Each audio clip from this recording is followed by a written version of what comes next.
Now, the video you're about to watch, a lot of you have probably already seen it, but you haven't watched it with me.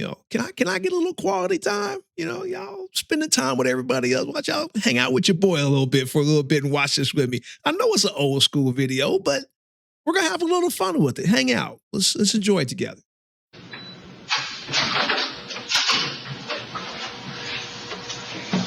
Just have a seat in the chair, any which one.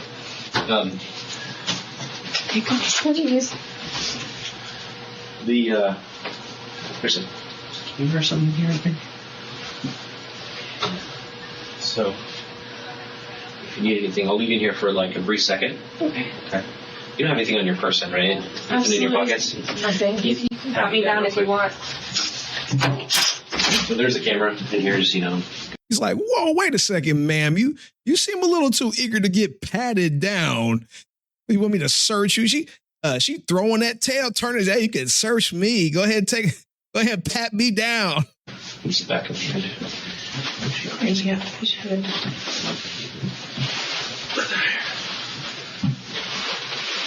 Yeah, sit there.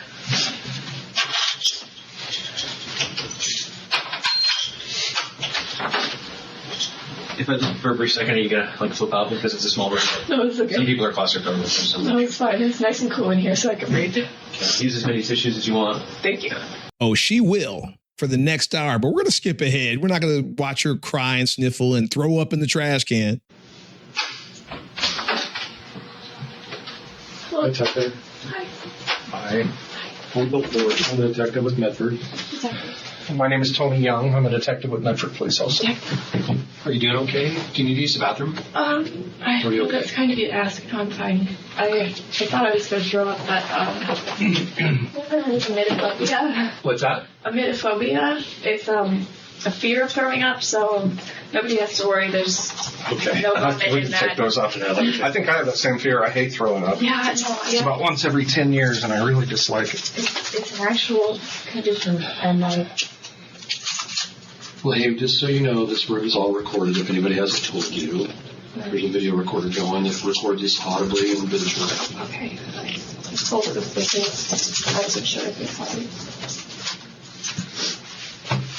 Thank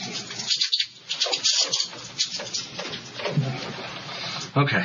So we are both detectives. We're from Medford Police Department, and we are helping basically the Sheriff's Department who has this case. And because we're assisting, we're in a police department, we're police detectives talking to you, we have to advise you of your Miranda warnings, okay? I don't know if you've heard them before, but let me go through them. Oh, we've heard them before. The rights are red. You understand that? Yes, I do. Okay. We take a case like this and try to learn as much as we can about what was going on. We don't know you.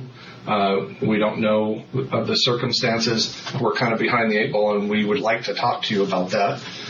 Some of what we've done on the front end, Bill and I talked to your mom, and then the other detectives were out at the scene talking to various people that were present, and that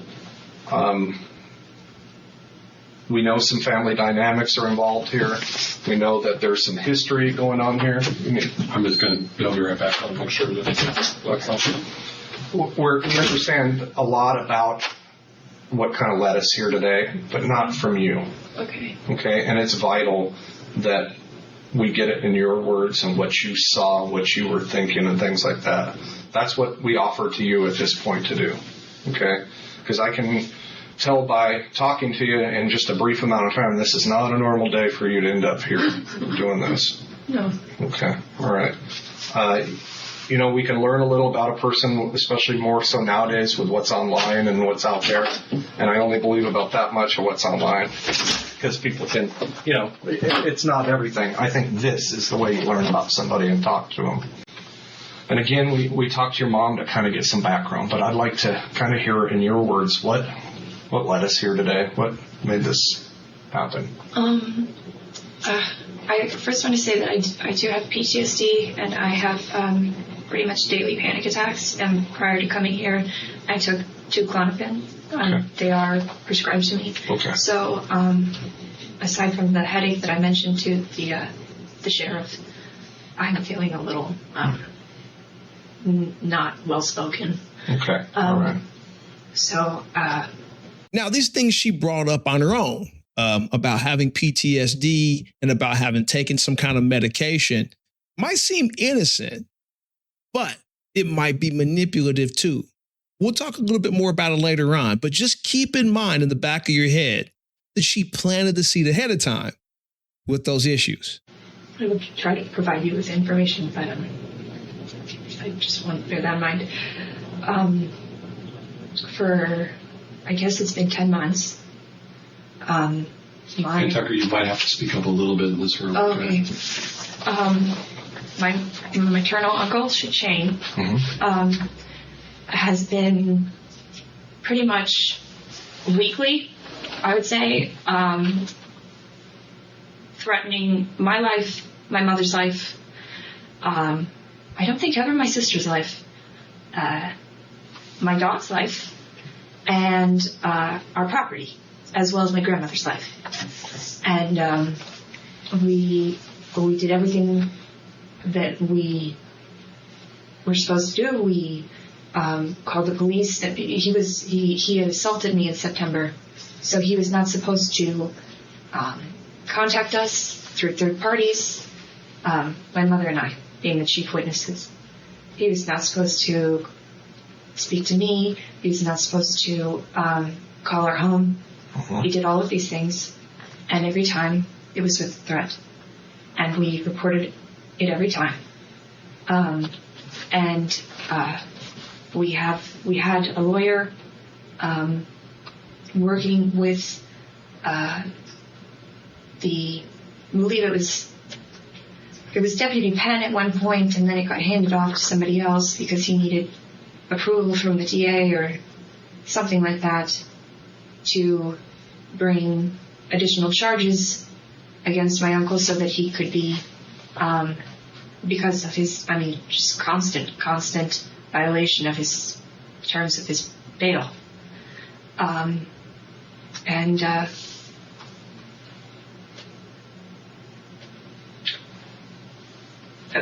We, on Sunday past, my grandmother called at midnight. And this last Sunday or the Sunday before? Because today's Tuesday. Right. Not this Sunday, the Sunday prior. My grandmother called. She had been released from the hospital. She'd suffered a lot of blood loss and had a heart attack while she was in hospital. But they transfused her and they let her go home. And she's in her late 80s and a trooper, and she was home alone. And she has, for the past 10 years, let my uncle Shane live in what used to be the main house as a caretaker. He was, I think, provided a license as a caretaker with the stipulation that he do nothing illegal, that he not sublet, that he not let people onto the property. Became very clear to my grandmother recently. She's housebound. She's had strokes. She went outside for the first time in years and saw the place crawling with people. Saw all the destruction that he had done to the property. So we get this call from my grandmother saying she's scared, and she doesn't elaborate. This is what's that Sunday? The prior Sunday. And my mother and my brother and I went out there. My brother had to leave in the morning for work, and my mom went with him because they'd only brought one car, so she was going to bring the car back. And while I was sleeping on the couch, and the house is all windows, plain view, Shane entered the house. He went to my grandmother's bedroom. I believe he woke her up, but she might have been awake, and letting me sleep in because she called so late in the night. And he made her sign a document, and I guess it's because he felt that she would die soon because she had a heart attack and everything. And she described it as an amendment to the will to my mother, and my mother today was going to be present to make sure that this document wasn't basically just putting a target on my grandmother's back, you know, allowing my uncle, who has a history of violence, I mean, not just against me and against my family, but he has claimed that he killed a woman and buried her in the BLM. He has abused women on the property. We've heard them screaming. He harassed she might have been in her 20s. It seemed like she was a young girl. I looked this up when I was working as a crime journalist. Harassed a girl he had propositioned for prostitution until she just didn't show up at the trial. So he is he's very threatening. And when he was there, he had this document, he thrust it at my grandmother. He said that if she didn't sign it, he'd kill my mother. And about that was it stuff that you heard him say, or was it stuff that your grandmother told? This is something nobody knew. My mother asked her, why would you sign a thing without anyone present? You know, right after you've been in the hospital, you already have a will. And that's when my grandmother kind of huddled into herself and said, he said he would kill you, Kelly, if I didn't sign this. And he had done that while I was in the house, when he is not supposed to be anywhere near me. So we stayed from that day on, barricaded all the doors with, their sliding glass doors, barricaded the doors, always kept the front door locked after that incident, because when my mother and brother left that morning, they left the front door unlocked. And he just kept circling the house. He would come around and he would call and he would threaten my mother. And today he told my mother that if she fucked things up for him, he would... Is that something you saw or your mother told you? She told me. Okay. But I got other threats. We all listened to them. Whenever he called, we would put him on speakerphone. Okay. And so that is kind of background information I can provide you. And I just don't feel like I'm in a good position to speak about the incident today at all without a clear head and without a lawyer present. And I'm sorry about that if that causes you any more trouble. Well, that's your right. And we want to, obviously we have questions, and that's entirely your right to do. Here's kind of the way that works with us. We can come in here and talk to you, and we can keep talking to you until that point. You probably know that if you've been around, crime writing or anything like that. I was pre-law before this. Okay, you know probably better than I do. In my life now. I know. But that kind of ends our interview at this point. Right. We don't. I think we've both been doing this long enough. We don't get grumpy with you or anything. Appreciate it. I do want to mention that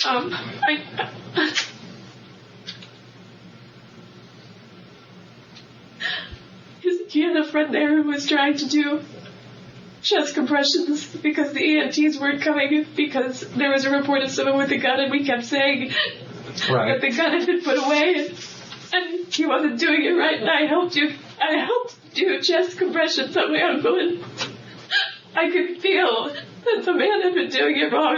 I was certified to do it before, and every bone was broken, and it just felt like jelly. Okay.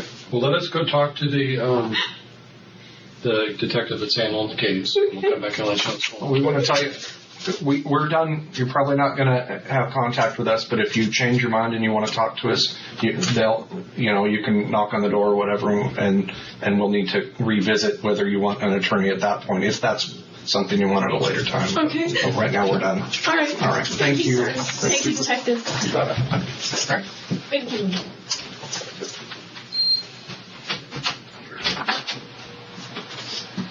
Can you use the bathroom? Thank you for offering. Oh, wow. The first thing she did was reach for that trash can. She must really actually have that ailment where she feels like she's going to, you know what I mean? That's, But anyway, she sits for a couple of minutes, and then I don't know if she wants to talk to the police or if she's trying to practice being an air traffic controller. I hope not, because that's probably a good way to make a plane crash. But anyway, they come back in, and I guess she wants to talk. I have one more thing I want to add to the detective's record, if they're still available.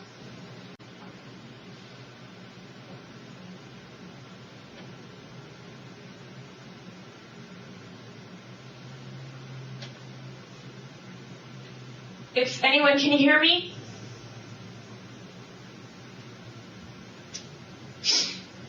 I'm assuming this is the camera. So the detectives, who are really upset now because the donuts just arrived in the office, are like, fine, we'll come and talk, fine. Can you see me? Sorry. Hi. No worries. I just wanted to add one more thing. Okay. That There's kind of something we got to do before. If you want to talk to us right now, we kind of have to go through your right. Again? Oh yeah. I know them. Okay, I know. I have to advise you. Listen, Okay. we got to go through, and I'll advise you of your Miranda warnings, and I want to ask if you want to waive those rights to speak to. Oh, now this is the first time they caught me. The rights being read 2 times in 10 minutes. So, hey, you, the rights are read. With those rights in mind, do you wish to talk to us now without an attorney I present? wish to clarify one thing. Sure. For the period of time that we were there with the doors barricaded, I mentioned that to you, that basically it was switched off. My family members stayed in the house continually after he had come in and extorted a new document, a new will or whatever of my grandmother. I kept insisting that we call the police because that's elder abuse. Right. And my mother said if we called the police, he would just go berserk. She was afraid that he would set fire to the house, that he would cause damage, anything and everything. And what she wanted instead, her plan for today was to add clarifying language, and if the house is searched, it will be there on the kitchen or the dining room table. Clarifying language that said that if any harm came to it, my family or my sister's boyfriend or my dog or any of the property belonging to anybody, that he would get nothing. Right, she explained that to us. Okay. Yeah. And I feel that's why nobody called in. That's why my grandmother didn't report anything. That's why my mother didn't report anything. She thought that this was the best way to protect everybody because we hadn't been getting protection. So nobody from there called the police for the elder abuse. No, even though we did record my grandmother talking about how it had happened on the day of. We did have a 911 call from there, from that house. We had a call to our dispatch. This is a computer-aided dispatch sheet. On which day? Today. That's today's date. And the time that call was initiated was 1:44. Okay. Can you see what that covers? Your uncle called reporting that you fired a gun on the property today. Well. Prior to that time. Well, that's bizarre. Why's that? Your mom, and so Tucker, listen to me for a second, okay? Yes. I can read you that if you'd like. It's kind of we can use jargon. It's a lot of it's jargon. If you read these 2 parts and this part, these are just the officers that got involved in locations. Quick claim deed, yes, for his mother's property location, and he's concerned that there's going to be some type of issue with family members. This morning, this was a warning of what's to come. Well, you know what, Tucker?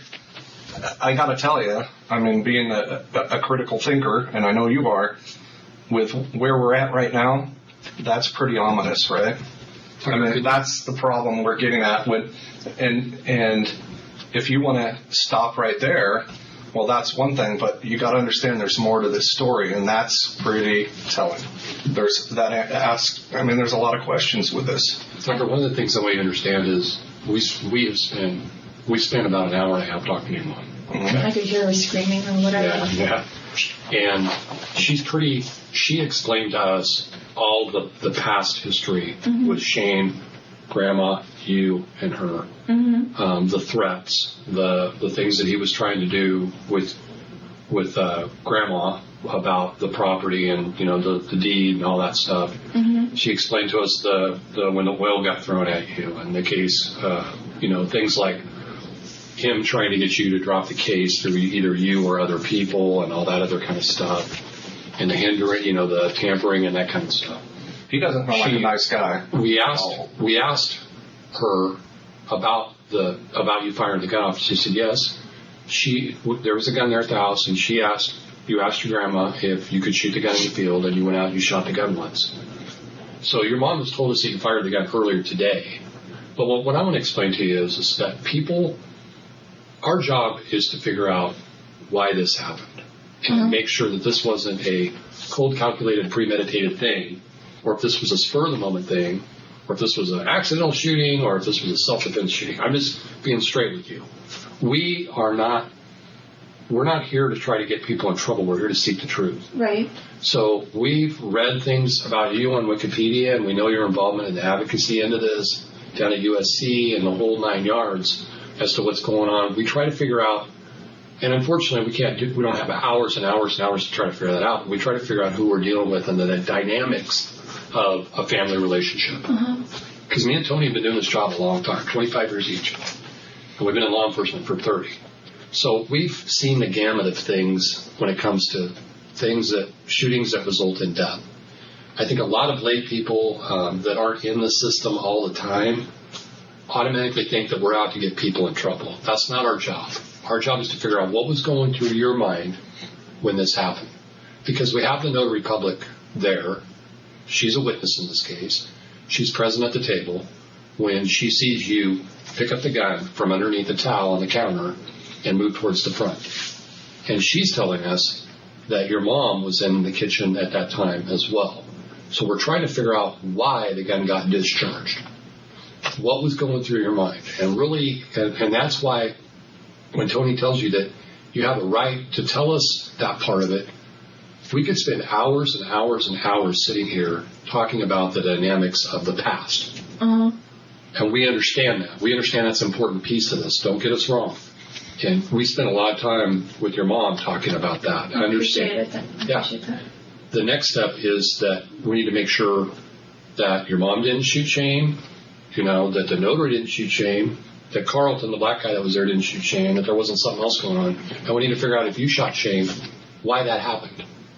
And really, that's what it boils down to here, girl. I'm just being straight with, how old are you? 26. Yeah, you're 26 years old. You still got the rest of your whole life in front of you. But this is our one opportunity to talk to you about that now. So, because there's a whole host of things that can cause somebody to pull a trigger on a gun. He was hit in the middle of the chest. He was hit outside the doorway. He wasn't in the house. The notary's not telling us there was a fight or that he had any weapons or, that he had a gun or a knife. And so we're trying to figure out why this happened, because that's what it really boils down to. And then the next thing would be how it all happened, and that's part of the why.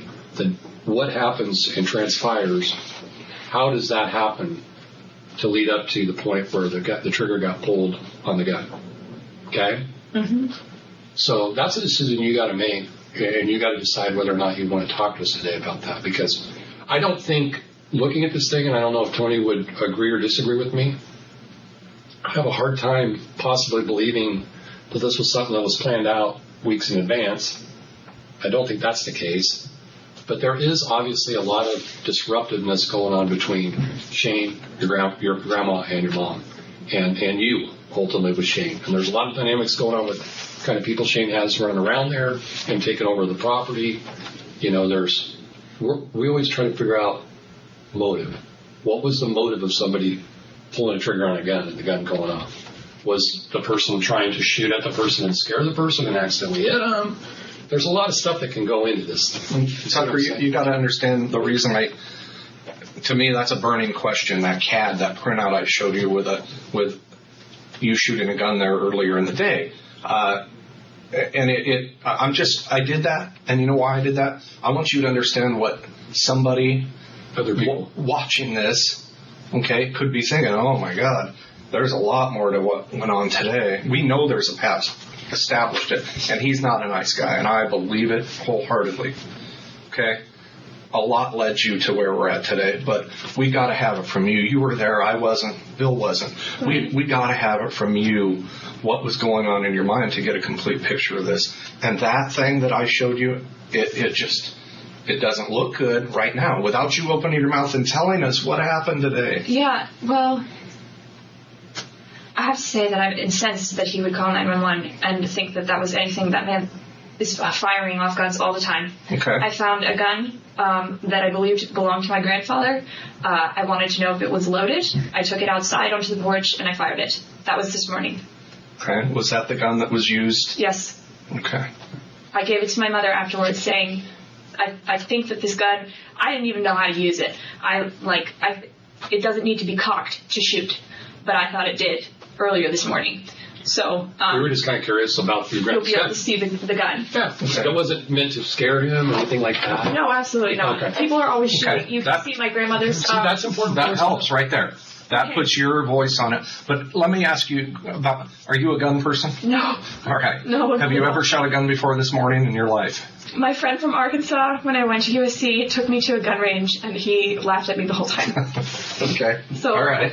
You don't own any guns. I don't own guns. I'm not licensed to carry. No. Okay. So that kind of raises another question. What made you go out today? What was going on in your mind to make you want to test fire that gun today to make sure it worked? I don't know. I've been scared out of my mind for so long. I just saw this thing. Were you thinking? Let me ask you this, Tucker. Were you thinking that Doing good. if because obviously what's kind of in the forefront of your mom and you's mind is the potential for threats and the potential for violence. Were you thinking that I ought to shoot this just? I mean, you've already talked about barricading the doors. Yeah. And were you thinking of why to shoot this gun just in case something happens? Yeah. Okay, that makes sense. So you're thinking of the gun as a protection. It's just the thing. Yeah. All right. Okay. Was there any thoughts in your mind about causing any harm to Shane at all before this No, happened? absolutely not. No. One of No, I've been ready to testify in court to get him put away. Okay, one of the things that we talked about that Tony brought up, which is a really super good point, is that we were not there. We don't have a video of this. This isn't like TV. We can't play this back in our minds or on a TV screen. Where was your mom at when Shane got shot? My mom, where was she? Yes. She was at the door. She was out the door. Why did she go to the door? Because he was, the notary was sitting at the end of the table, and Shane's witness was sitting on a bench. The man who administered The blackmail. the African American man, Carlton. Yes. And then And where was your mom sitting at before she went to the door? Was she at the table as well? my grandmother was. So here's the notary. Here's my grandmother. Okay. Here's my mother. And then Carlton was sitting behind on a bench, and I was in the kitchen just to make sure that Because your mom told us you were at one point in the bedroom watching the DNC. Yeah, I kept going back and forth because I wanted to get the moment when Hillary got the nomination Okay. on my phone ready and then tweet it and be like, history made. Okay. So I kept going back and forth.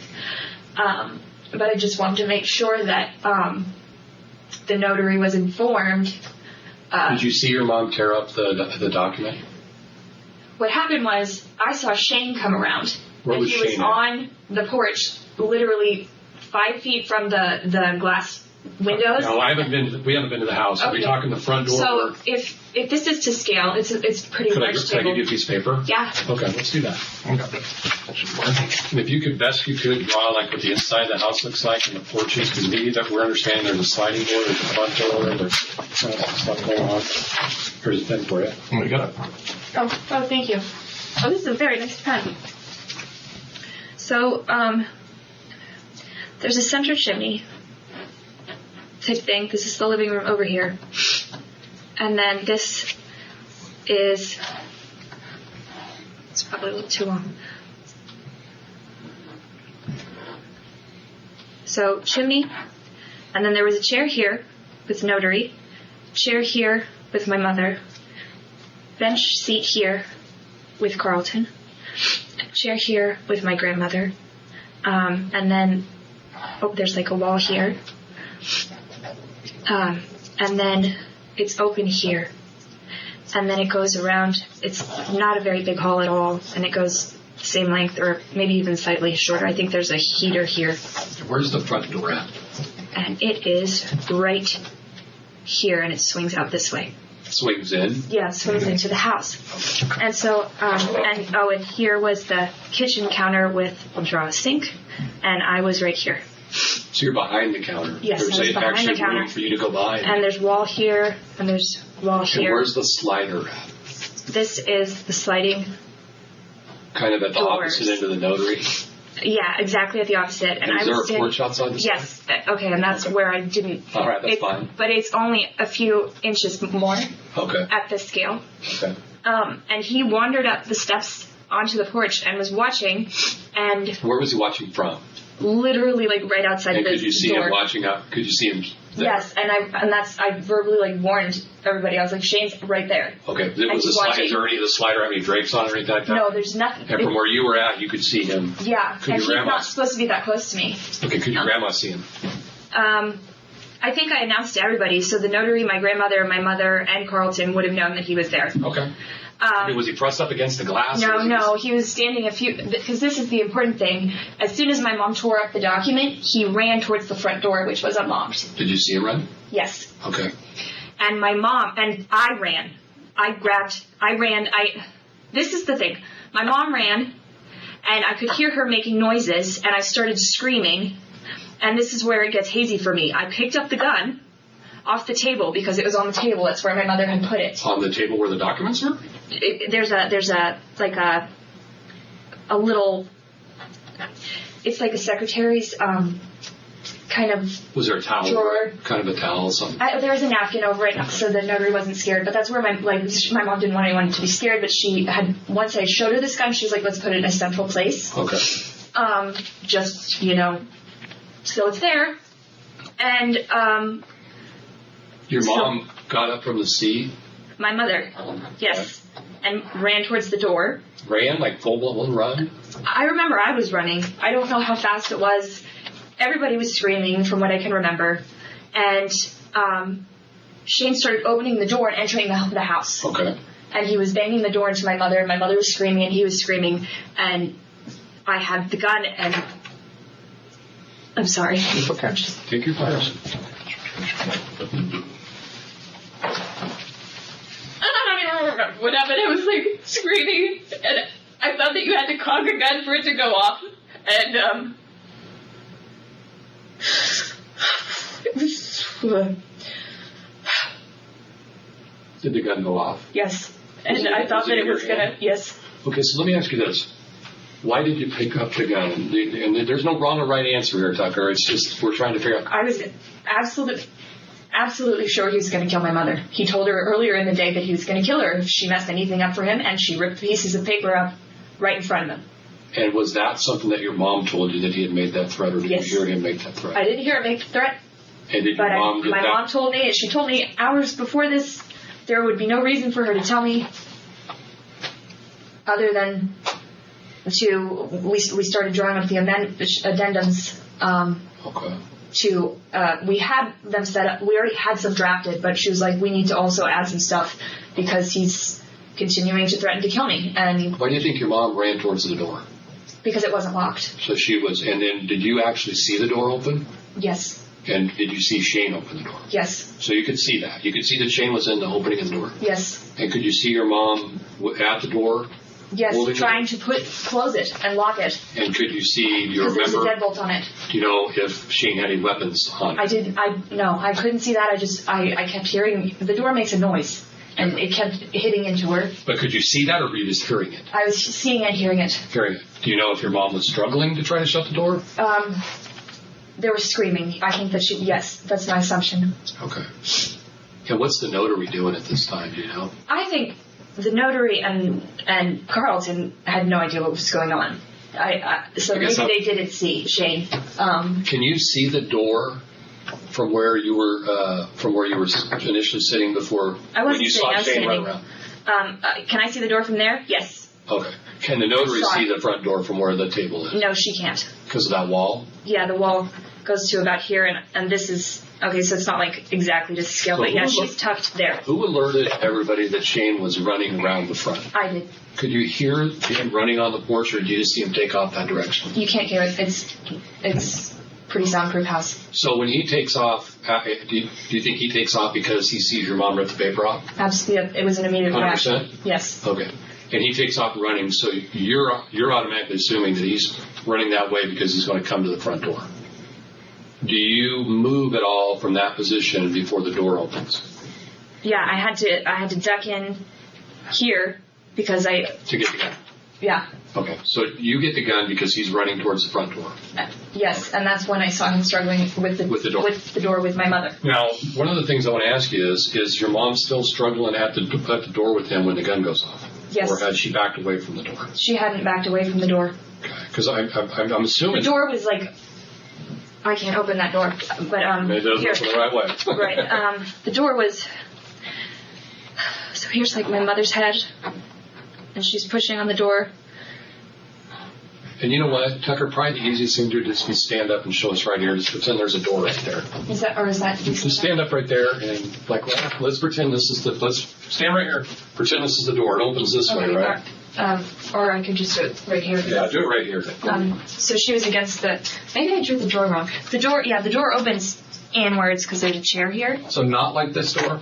It opens? It opens exactly like this door. Okay, all right, that's good. Yeah. So my mom was against the door and trying to push the door, and I could see Shane, and he was trying to get in, and everyone was screaming, and... Was Shane saying anything? Yeah, everybody was screaming. I have no idea. I don't even know. Was Shane screaming? Yes. Okay. I have no idea what people were screaming. Okay. And where are you at? If your mom's behind that door pushing, where? I ran up. Well, you can show me right here. I mean, I ran up. So the door is set. I was like right here, exactly like aligned right here. Do you think that's about the distance? Yeah. And has he made entry into the door through the door yet? His hands were on the door. Is he inside or is he still? Is he? Do you know where his hands were on the door? I believe I saw his hands on the either side of, like, you know how like in horror movies the hand goes around the door. Right. And he was like wedging himself so the door couldn't be closed again. Okay. And how long do you think you get up to? You're thinking about 5 feet, 6 feet here. And I was just screaming at him to leave. How long do you think you're there before the gun goes off? I don't know. I mean, is this a long drawn out thing or is it rather quick? It wasn't long and drawn out. Everyone was telling him to leave, and how are you holding the gun at this point? it was only in one hand. One hand. Okay, and Do you? I think what he's asking me is, do you point the gun at him and tell him to leave? right. I sort of remember just sort of having it in the air. Okay. Okay. I don't remember aiming, Okay. Did you make? and I didn't cock it. Okay. Did you make a conscious decision to? Did you push out with it? How did it fire? Sometimes what people do is when they've got a firearm in their hand, they kind of use the gun to tell people to get back. Or I might have done that. Did you give any? Maybe some kind of thrusting motion. What's important, Tucker, is did you give any kind of warning like get out or? Oh yeah, leave. You need to leave. You can't be here. You know you can't be here. Are you Get pointing out. the gun at him and telling him to leave? I'm not pointing the gun as I said that. Okay. I think I said I do have a gun. Okay. You need And to is leave. he making any effort to stop what he's No. We can sit back down for this part.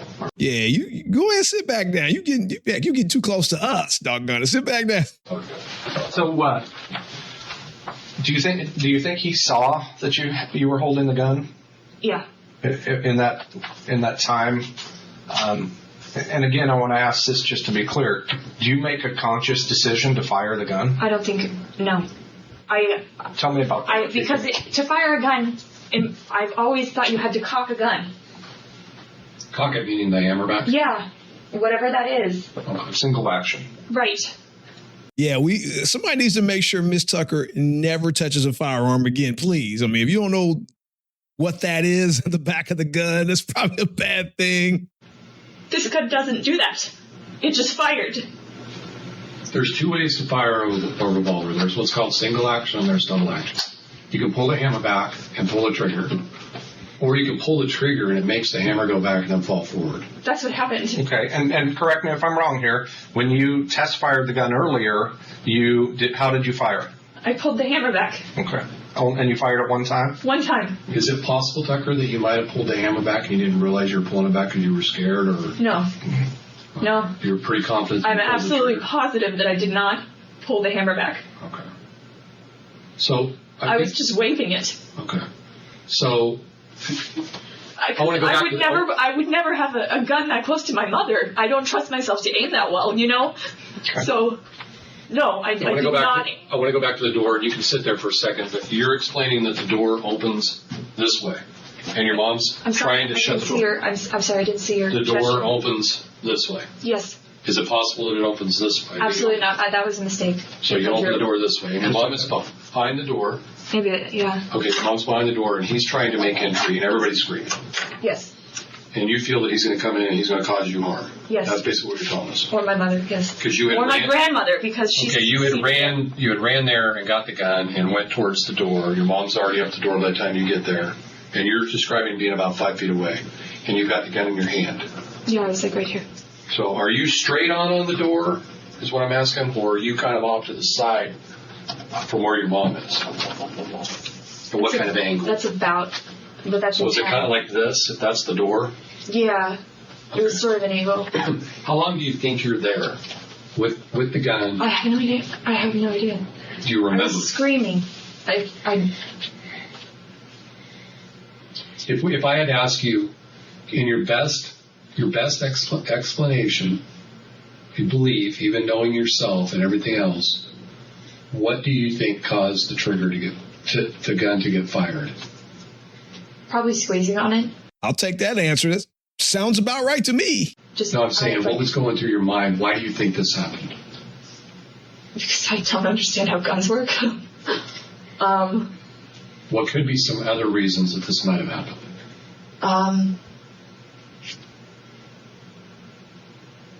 I think it really comes down to me being panicked, ignorant, and Where was he shot? Where was he shot? Shot in the center of the chest. What? I could never have made that shot if I tried. Oh my God. Did you intentionally pull the trigger? No, I might have, but I didn't think that it was cocked. Did you know if the gun was loaded? The gun, I'm pretty sure the gun was loaded. It was loaded earlier in the morning. I don't know how many bullets were in the chambers. It could have been empty. Did you ever, when you shot it the first time earlier today, do you know how to open the cylinder on it? No, What made you think the gun was loaded when you first shot it this morning? I didn't. Were there any extra bullets there for it or anything like that? No. You didn't have to load it this morning? No. Okay. And then after you shot it, you didn't open it and I don't know how to do that. Okay. So you knew there was a round, obviously, that it was loaded when you shot it because the gun went off earlier. Yeah. Did you know if it had any more rounds in it? No. Was there any reason to believe that it wasn't loaded? Do you think it was probably still had bullets in it? yeah, probably. I mean, if my grandfather left, he died 10 years ago. If he left bullets in it, maybe there were bullets in it. I didn't know. Okay. Did you give any warning to him other than... I have a gun? Yeah. I told him. Can you in your best words and your best recollection, tell us, best you can, exactly what you said to him when you got up there? Leave my mother alone. And Get the hell out of here. What I'd like you to do, Tucker, is do it in the voice and the loudness that you actually said it. Just reenact it for us. As loud as you need to be. You know you're not supposed to be here. Get out of here. I have a gun. Leave. You're violent. We all know you're violent. Get out of here. It was very loud. There was no mistaking it. Did you say it just like that? Is that what you remember? No. It was something like that. It was. But in that voice, so could he have heard you? Oh yeah. I mean, he saw me. Okay. He saw you with the gun. He knew you had the gun. Yeah. Okay. The reason we ask so many questions like this is because we need to know what's going through your head. And if it's me and I'm you, I'm probably rolling up there and I'm pointing the gun and I'm giving him those commands. You have, is there a valid restraining order? That's what. What's going on with the case, the oil case, when he threw the oil at you? It has been such a mess. I was initially in the system as a 15-year-old. No, it's still open. Was there a trial date set for it? There was a trial date set for it, and then he pled guilty. And then when he got there to plead, he said, "No, I take it back. I would like to go to trial." And so they reset the trial. So it's an open case still? Yeah. Okay. I gotta ask something here. Going back to, and I think it's the hard question. Yeah. Look at me. Did you want to kill your uncle? No. I wish my uncle wasn't around. I wish that my uncle had left and gone to live with my uncles down in Mariposa. He was dangerous and I hated him. But no, I did not want to kill my uncle. I did not want to ruin my life. Okay. I did not want to ruin my family's life, and I didn't want to put my grandmother in that kind of position because she could stroke out or have a heart attack. You doing okay? You use the bathroom at all? Or you all right?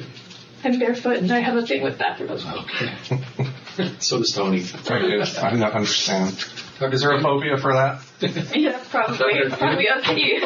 Do you understand why we're asking these questions? Because we need to know what's going through your mind. Yeah. That ultimately what this boils down to. And we need to know what actions he was taking and what your mom was doing to prevent him from coming into the house. Now, has he ever been in the house while you're there before today?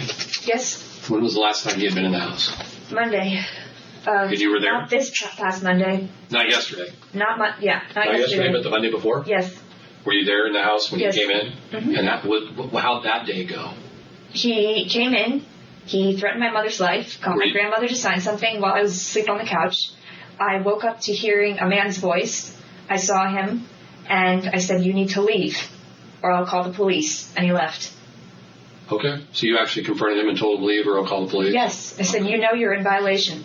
Was there any reason to believe that when you woke up that day that you might, if you would have had a gun, would you have told him to get out of the house? Yeah. If I had a gun, yeah. Okay. Any other days besides that day, that Monday of last Monday, would you have, last time he was in the house where you guys were together around each other? Before? Anything like How many times have you been? Anything. You know, this man has come up to our front porch to scream and steal things, and I picked up shovels. I said, "Get away." You know, he is anything to put distance between a messed out. That's Tucker, though. Man. That's what I want to ask you. How many times have you been around your uncle since he threw the oil at you? How many times have you been around him? Probably. See, I get it confused with how many times he's called the house just to threaten. Not just we called, keep it let's like a talk- diary, Right. but I think it's 3 times. 3 times. Yes, So there including was- that Monday incident. That Prior to that Monday incident, maybe 2 times. He was on our property once. at your mom's house on 8th or on 8th. How'd that go? I told him to get the hell out of there. Why did he come over? Do you know? He stole tools from my mother's garage. And you saw him there, Yes. and you told him to leave. Yes. And did he leave? Yes. Okay. After he took the tools and told me to go fuck myself. Okay. Has he ever threatened you directly? Yes, on the phone. When? Multiple times, actually. Let's talk about the last time you had a conversation with him where he made threats. He called and he said that he's actually basically like repeated the same things over and over, but it's I need to drop the charges, I need to make this go away, I don't have any idea of what he's capable of, and I'm a dumb cunt if I think that he can't reach me through somebody else if he's put behind bars. Okay. And I think you mentioned that you and your mom voice called. Always reported this. When you called, you reported to Jacksonville PD? Yes. We went in, the first time that happened, Was Jacksonville PD the case that handled the oil? Should have been. That was in the city. Yeah. the first time that happened, we went in directly to talk to Officer McCulley. He didn't even take us. We said we had something to talk about. Like, could we have a moment of his time? He just made us talk about everything right there in the hallway. And I recorded it, and he didn't take it seriously at all. And You recorded he said, the conversation? Yes. Do you have it still? Probably on my old iPhone. I think I gave that to my brother. How many times do you think you've called Jacksonville PD to report threats, especially with him trying to get you to drop the charges? 12, like a dozen. Or is it mostly you calling, or is it your mom? It's my mom, it's me, it's my grandmother. Okay. So let's talk about, you mentioned that he said that you don't think that I can't get to you from me behind bars, that kind of thing. Uh-huh. How many times has he made other threats to you? Since this court case? Since just this court case? Yes. So every time that we had a phone call that we reported that I answered, and I can't recall how many times that was, and then directly to me or through other people? Only directly to you? Only directly to me. Because you can't really, would have to go talk to other people. I'll ask you about that, but I want to start with things that he's told you straight out of the hole. I don't know. What are some of the big threats that you remember him saying? The gist of it. If it doesn't have to be exact words, but just the big. You know.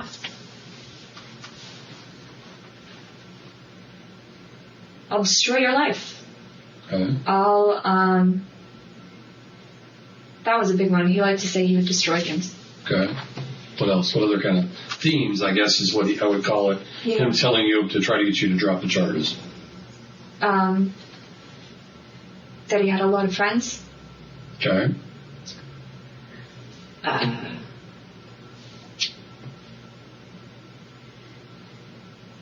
then sometimes he would be nice. And he would say, I won't hurt you, and everyone will be safe if you just drop the charges. Okay. Did he ever threaten to injure you? Directly, a threat to you? Not like anything specific. No. Okay. Did he ever threaten to kill you? Yes. How? Like make me disappear. Okay. So, when he's coming around the corner, coming through the door, and your mom's trying to shut the door, do you think that you could have done, I mean, you've got the notary, you got your grandma, could you have had the opportunity, now my understanding is there's a house phone there. Yeah. Could you have, instead of running to get the gun, could you have ran to the phone and called 911? Not before he hurt somebody. Not in my mind. Okay, but you've been around him a couple times since this court case, and he hasn't hurt you. That's why I'm asking you. He's hurt my mother in the past. He's threatened her with knives. He's shoved her repeatedly. He has thrown things at her. He threw things at me. I think I mentioned I've had to pick up shovels and things to keep him back. Have you ever witnessed any of these things, or is it stuff your mom's told you? Oh no, I was there. We've had large groups of people in which he has demonstrated his violence toward my mother on Thanksgiving and 4th of July. What's the worst thing he's ever done to your mom? Probably tossed some kind of metal instrument at her. Okay. What's the worst thing he's ever done to you? Thrown the oil at my eyeball. Okay. Is that what I see right here on the bridge of your nose? Is that from that? No, Okay. That's from a different accident. Okay. I have a scar here, and we got a plastic surgeon to do the stitches, but so it healed really well actually. Did you guys report that right away? Immediately. What officer handled that? He hit me with his car. He tried to run me over with his car, and I was screaming, "This man is trying to kill me!" And the officer didn't really take that seriously. He said, this again was Officer McCulley. I don't think I ever finished the thing. Officer McCulley, when we were there and I got it recorded, he was like, he didn't care about tampering with a witness. He didn't care about the fact that my uncle was violating bail or whatever it is, bond, whatever made him be recognizant. I don't know what the term is exactly. He just said, maybe you should consider moving. Yeah, I could see that. I could see an officer saying that. Well, it's not the right thing to say. No, it was really triggering for me as a person with PTSD who Let's has talk been about that for a second. treated terribly by police. Can we talk about that for a second? I know you might have a hard time getting through that, but at the best you can. Do you feel that you went through some kind of PTSD today? Oh yeah. What went through your mind as you were going through that? I mean, I have been with my grandmother now for days, and it's the paranoia has just been mounting so much, and today I was having a panic attack. Kind of leading up to prior to this, you were, is that right? So am I understanding from this morning, is it building? Yeah. Were you going through any panic attacks when you were shooting the gun? No, I'm talking earlier today, or when you went out on the porch and shot his suit? No. Is everything going okay at that time? I was afraid, and I just was curious about this thing that I found. My grandfather collected revolvers for the longest time from the 1700s. Did you think that, and I think I asked this once already, but I want you to clarify if I misunderstood you. Okay. You wanted to shoot the gun today to make sure it worked because you were worried that something could happen with Shane. Is that right or is that wrong?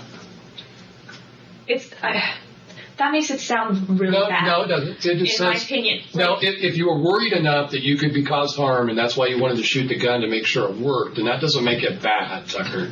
Don't get me wrong there. I think you misunderstood me. Did you just want to, was it curiosity? It was curiosity. It was also, I had this feeling in my head, maybe he'll hear the gunshot and he won't come around anymore.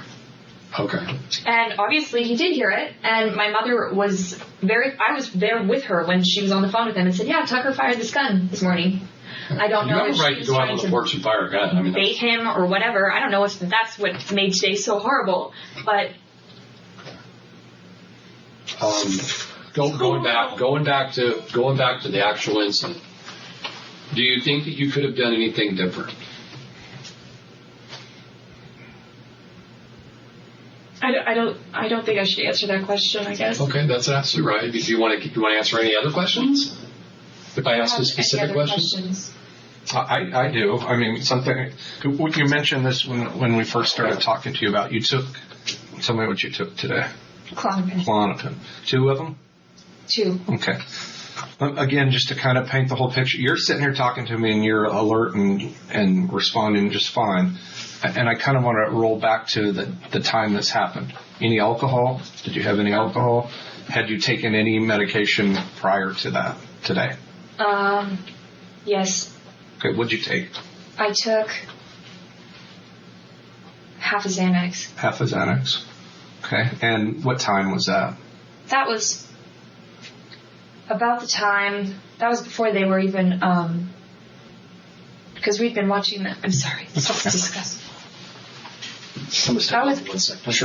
That was before the delegates each started voting on the TV. What time that was. All right, okay. So you have half a Xanax. Anything else all day? Not even food. Not even food? Oh, jeez. Okay. And then when did you take the Klonopin, the 2 Klonopin?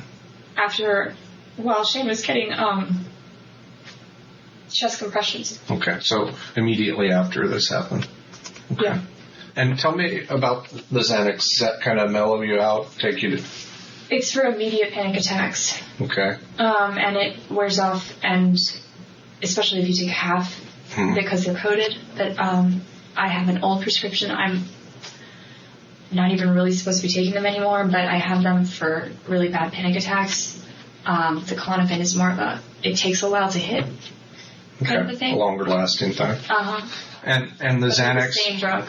When you take half a Xanax, is it something you noticeably feel? Does it impair you at all? I guess, cops, everything is according to driving. How would...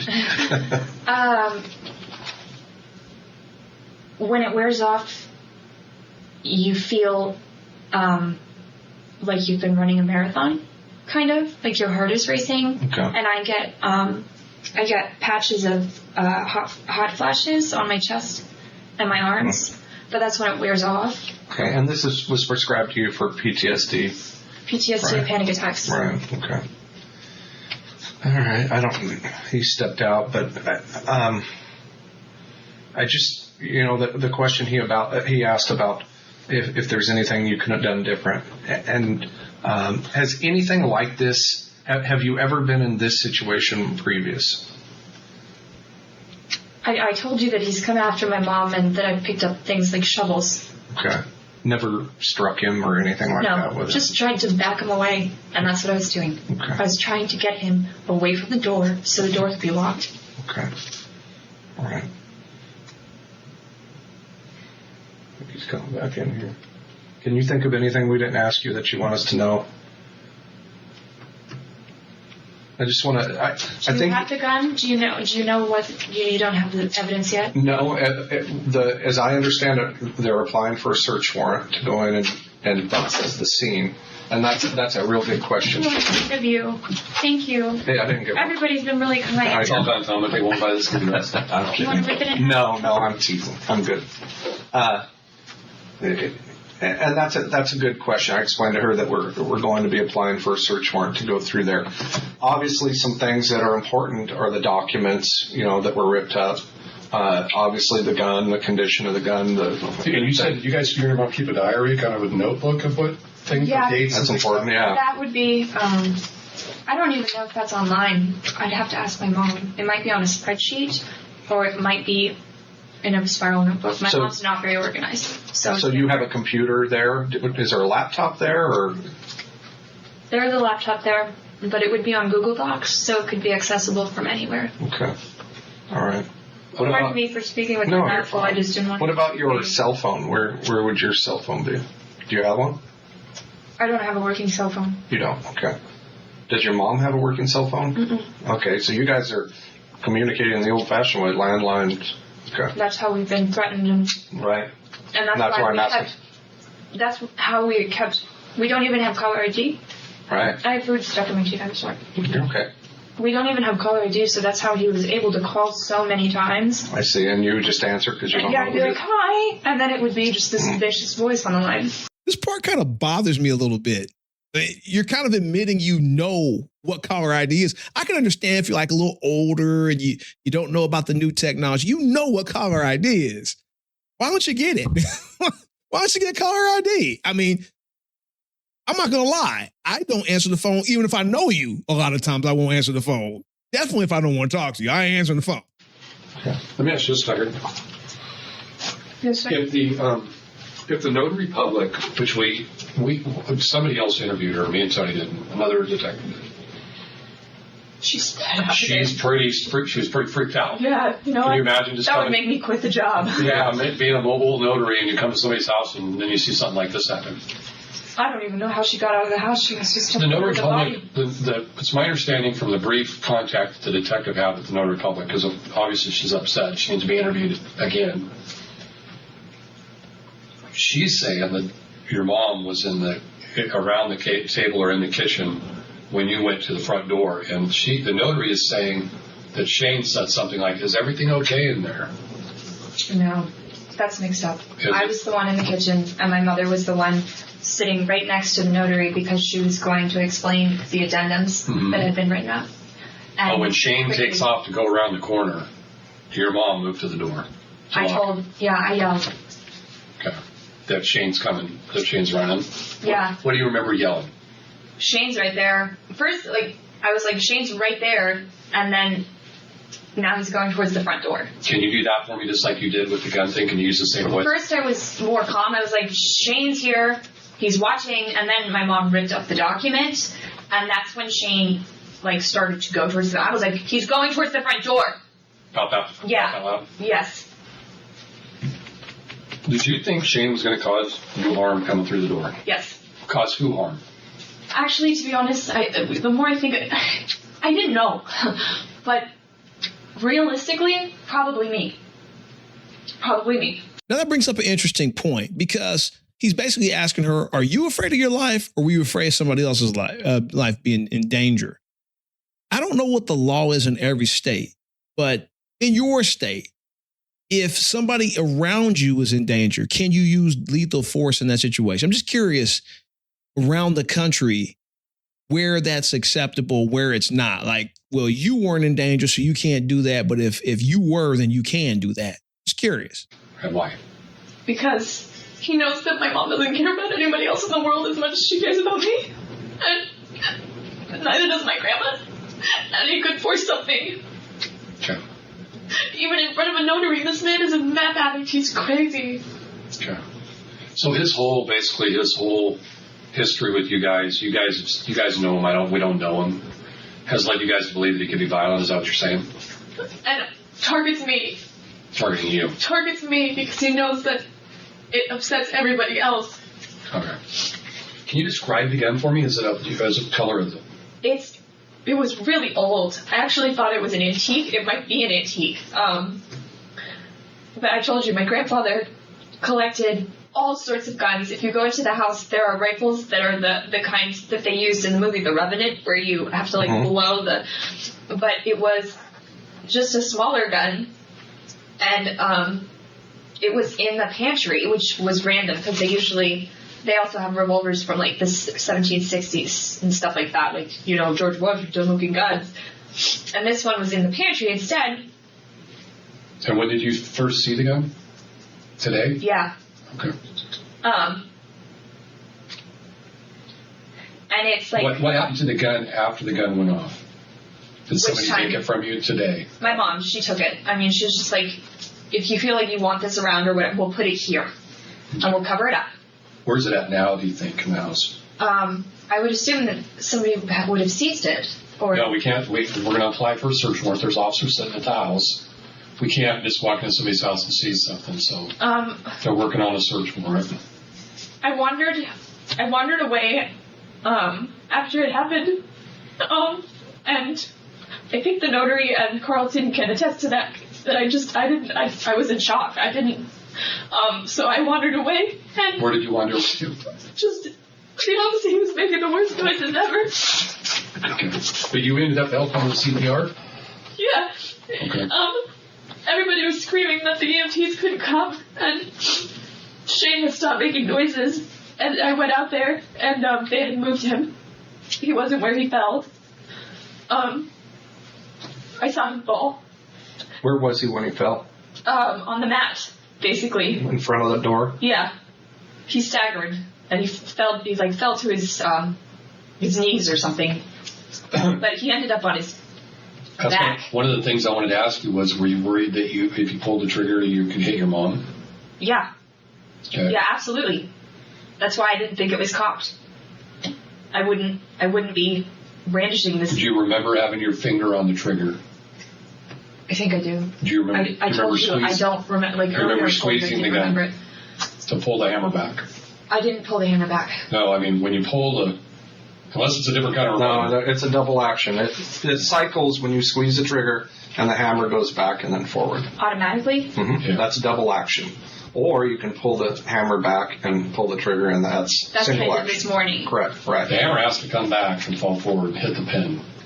And it doesn't matter if You can pull it. You can put your finger on the trigger. You can pull the hammer back, pull the trigger, and it'll go off. Or you can just pull the trigger, which manually brings the hammer back. What a horrible and stupid design for a gun. That seems so unsafe. That's the modern design. That's more modern than the other one. That's how modern revolvers operate. Yeah. So let me ask you this: if you could go back Yeah. Okay. to the time Tucker, this is a valid question here. that you see Shane take off around the door, if you could go back, knowing what you know now, would you have done anything different? I think that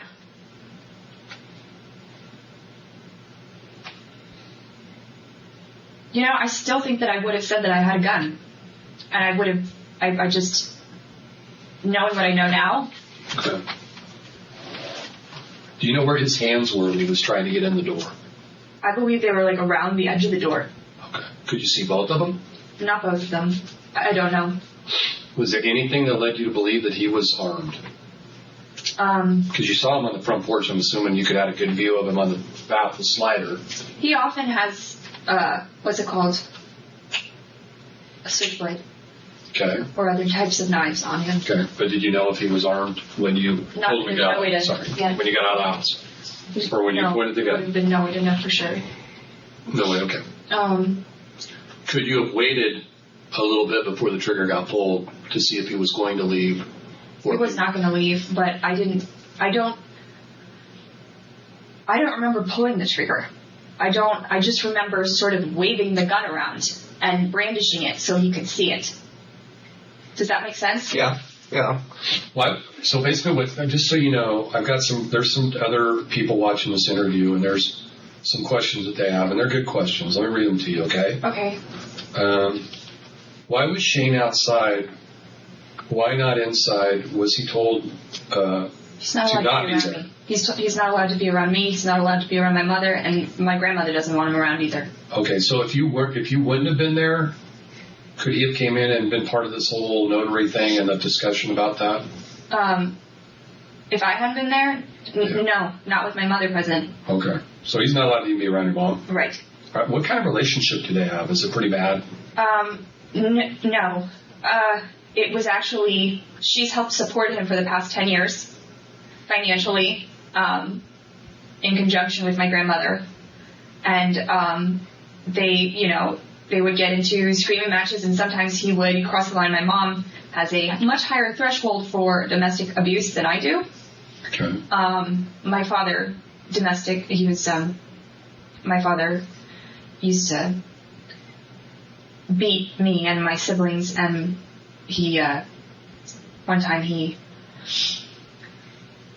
tipped over all of the furniture, the shelves in our house, and pinned my mom to the floor and strangled her in front of me. So Let me ask you this. Did that play into this today at all? The past domestic stuff? Yeah, there's like no place. I don't look at homes and think, oh, this is like a sanctuary. This is safe. There's no way that someone can't like that you're safe here. Okay. Did you guys, once your mom got the gun from you, and once the CPR was over, I don't know if she got it from me or if I just set it down. Okay, it was a long time before law enforcement arrived, Yeah. right? Yeah. Was there any discussion between you and your mom about what to do or what to say when law enforcement arrived? she told me to just ask for, just invoke a lawyer. Okay. Did she tell you to talk about the trauma that you've had in your life? No? Because this is pretty important what we're talking about as regards to what's going through your mind. Wouldn't you agree? I don't know. It is. It's important to know what's going on in your mind. Because you're going to look at things different than we would in the same situation, right? I mean, Yeah. you have, and that's why we're asking you a lot of different questions. Okay. You know, and I'm going to roll some examples of some cases that I've worked before. For example, two guys are out on the street. They've decided they're going to fist fight. They throw a couple punches at each other. Somebody pulls out a gun and shoots the guy. Of the two people or a third? There's two people fighting on the street. They each throw a couple punches on each other and they each connect. Uh-huh. One guy backs up, pulls the gun out, shoots the guy. Yes. Okay? I asked him, do you think you had a right to shoot him? Well, we were in a fist fight. I thought he was going to hit me. And I thought, maybe he could knock me down and fall down and hit my head and die. What would be your take on that? I would think that he shouldn't have engaged in the fist fight in the first place. Okay. Do you think he had a right to pull the gun out and shoot the other guy? I think he should have run away. Okay. A case where somebody has a knife, and pulls a knife on somebody, the guy pulls out a gun and shoots the guy with a knife. Think you had a right to do that? It depends on how close the knife was, in my opinion. Okay, let's say 5 feet. No. 2 feet. If the guy's gonna throw the knife, maybe. No, I don't think that's unless it's pressed to your throat. I don't think that you should be shooting somebody. Okay. You don't think, unless he's touching it to the throat. Or lunging or something. Okay. What I want to ask you, and what Tony and I have been trying to ask you and get your take on it is, looking back on this thing as it happens now, the stuff that was going through your mind, why do you think you shot him? I think because I felt like there was a knife to my throat and I didn't have anywhere to run. Okay. Let me ask you this. But I don't think I didn't mean to shoot the gun. Okay. I didn't mean to shoot the gun. There's been a lot of, it's pretty evident that your mom doesn't like her brother, your uncle. At this point, yeah, I would bet. And it sounds to me like you and your mom have had, you're filled with him. But would you agree or disagree with me right now that if you don't like somebody, even if you hated somebody, you don't have a right to shoot them, right? Right. Okay. No, yeah. In this particular case, what we need to do is clear out all suspicion that this was something that you shot him because you don't like him. Right. Okay. I would never. And to end all the problems with all the threats and everything else. Yeah. No, I would never have shot him in front of so many witnesses if it was just a case of me not liking him. I would not have done it. Do you remember pulling the trigger? No. Yes, I don't know. I Do know you think that. you did anything wrong? Yeah, I feel like I'm gonna go to hell. What do you think you did wrong? And that's why I asked you, do you think you could have done something different? Because you'd been around him a couple times. He's never like tried to kill you before, or there's people there. I mean, I would think that This was different. He'd been threatening us all day and for days, and he wanted my grandmother's money, and this is completely different. Tucker, you got to understand something too, and that causes us concern with this right here. money. Well, all of that, okay. If you're looking at it from the outside, but here's a problem we're facing right now.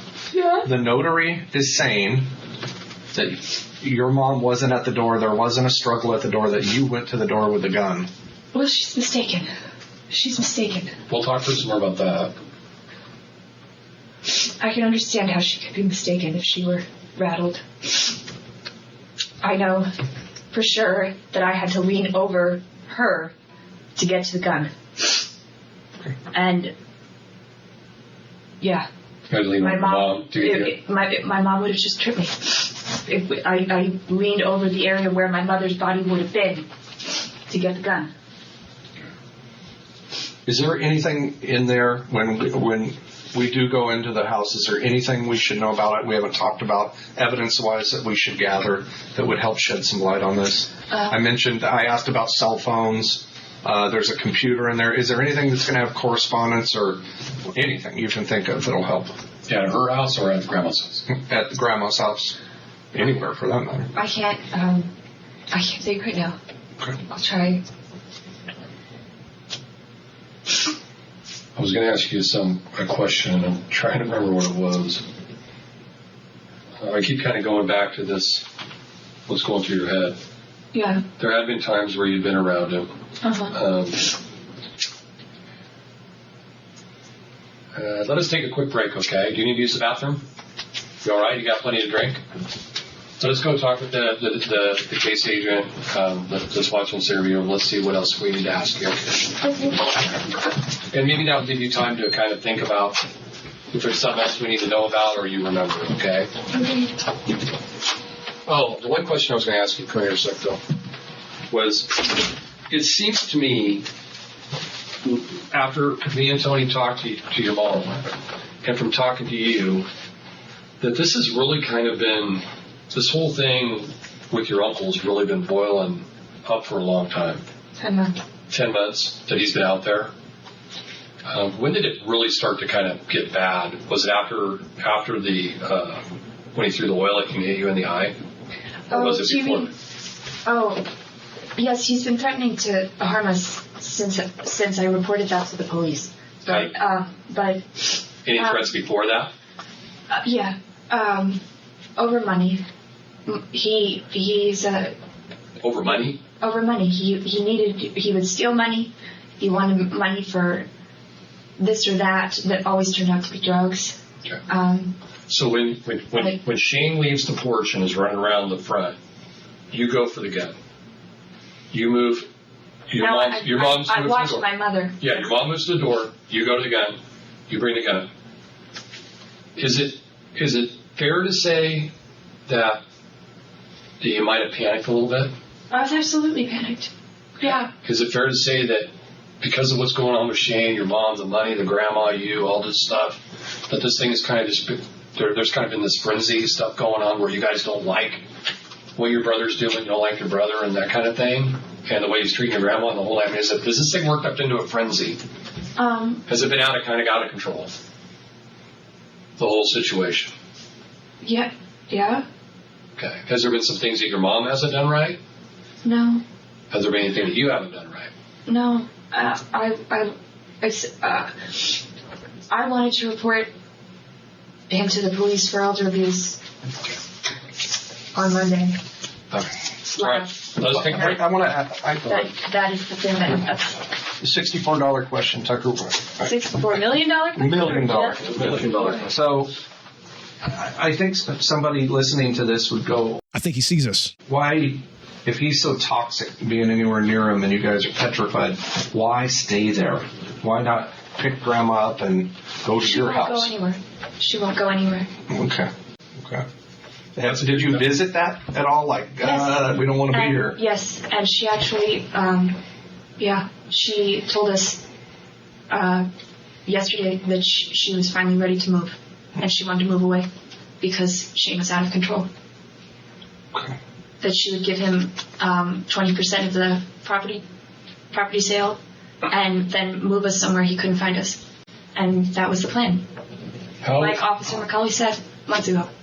One of the questions one of the detectives asking was, when you were up demonstrating the door about how you were standing and what they couldn't see it because of where the camera's at in this room. Mm-hmm. Can you describe for me with your hands about how far you think the door was open when he was in the doorway in the opening?